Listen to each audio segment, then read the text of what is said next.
Hello student. आज के video में हम लोग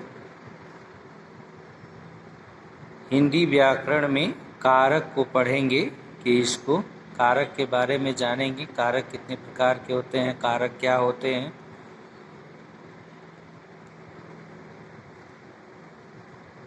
आइए पढ़ते हैं। नीचे दिए वाक्यों को पढ़िए। आज अंश जन्मदिन है। उस सभी दोस्त आए हैं। वे अंश उपहार दे रहे हैं। अंश बहन गुब्बारों घर सजाया है। उस मम्मी पापा उसे बहुत अच्छी पुस्तक दी है। इन वाक्यों के सभी सब सार्थक हैं, फिर भी ये वाक्य अपूर्ण हैं। क्यों अपूर्ण हैं? क्योंकि यहाँ कारकों का अभाव है जो कि संबंध स्थापित करते हैं, संबंध को व्यक्त करते हैं। फिर भी ये वाक्य अपूर्ण तथा अटपटे प्रतीत होते हैं, क्योंकि इन वाक्यों में प्रयुक्त शब्दों को जोड़ने वाले शब्द नहीं हैं। जोड़ने वाले शब्द भाई शब्दों को आपस में कारक चिन्ह जो होते हैं वही जोड़ते हैं, कारक जोड़ते हैं। इन्हीं वाक्यों को हम सार्थक तथा पूर्ण बनाकर इस प्रकार लिख सकते हैं। किस प्रकार? देखिए, आज अंश का जन्मदिन है। उसके सभी दोस्त आए हैं। वे अंश को उपहार दे रहे हैं। अंश की बहन ने गुब्बारों से घर सजाया है। उसके मम्मी पापा ने उसे बहुत अच्छी पुस्तक दी है। बच्चों, वाक्य भी एक माला की तरह होते हैं। जिस प्रकार माला में फूल होते हैं परंतु बिखरे हुए फूल माला नहीं कहलाते, उन्हें एक सूत्र या धागे में पिरोकर माला बनती है। उसी प्रकार वाक्य रूपी माला में शब्द होते हैं। इन शब्दों का आपस में संबंध होना आवश्यक होता है।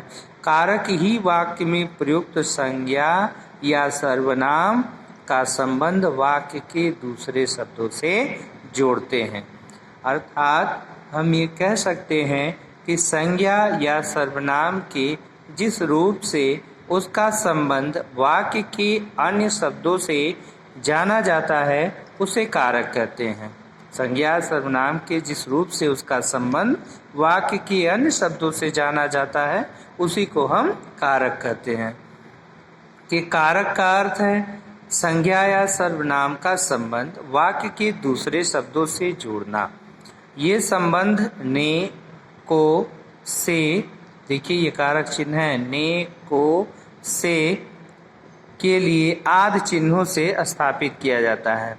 कारक को प्रकट करने के लिए संज्ञा तथा सर्वनाम के साथ जो चिन्ह लगाए जाते हैं उन्हें कारक की विभक्ति या परसर्ग कहा जाता है। अर्थात कारक को हम विभक्ति या उसके चिन्हों को विभक्ति या परसर्ग भी कहते हैं। आगे आप इसको विभक्ति या परसर्ग के रूप में ही जानेंगे।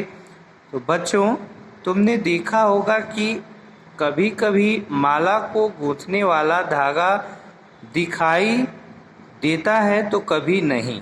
ठीक उसी प्रकार वाक्य रूपी माला में भी कभी विभक्तियां दिखाई देती हैं तो कभी नहीं। उदाहरण देखिए, रिया ने नृत्य किया, डाकिया पत्र बांटता है। देखिए यह परसर्ग सहित है, यानी कारक सहित है, कारक चिन्ह है, यहाँ परसर्ग सहित कर लेंगे। और यह क्या है? परसर्ग रहित है, यानी बिना कारक के, यानी यह छिपा हुआ है। ठीक है, कारक तो है मगर छिपा हुआ है।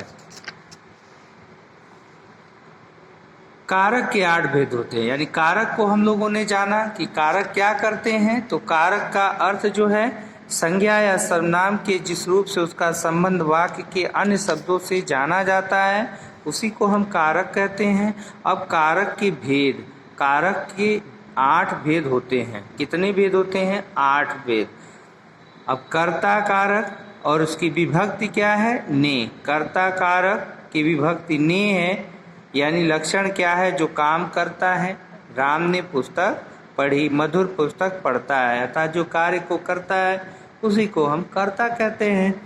दूसरा है कर्म। कर्म का क्या चिन्ह है? को है। जिस पर क्रिया का फल पड़े, जिस पर क्रिया का फल पड़े। बच्चे को भोजन दो, बच्चा खाना खा रहा है।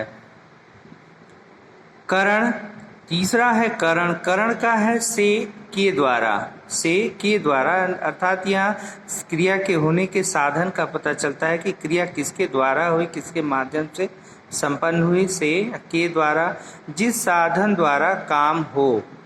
वरुण बस से स्कूल जाता है, स्कूल जाने की क्रिया हो रही है। कैसे हो रही है? बस से, साइकिल से, रेल से, ट्रेन से, जैसे भी। लेकिन यहाँ साधन सभी क्या है? साधन। जाने की क्रिया तो हो रही स्कूल, लेकिन कैसे? बस से। मैंने मित्र के लिए उपहार खरीदा। उपहार खरीदना किसके लिए? मित्र के लिए। सॉरी, यहाँ तो संप्रदान हो जाएगा जहाँ के लिए आएगा। और वरुण बस से स्कूल जाता है, से होगा। फिर संप्रदान है, संप्रदान यानी को नहीं, को तो नहीं होगा यहाँ, ठीक है।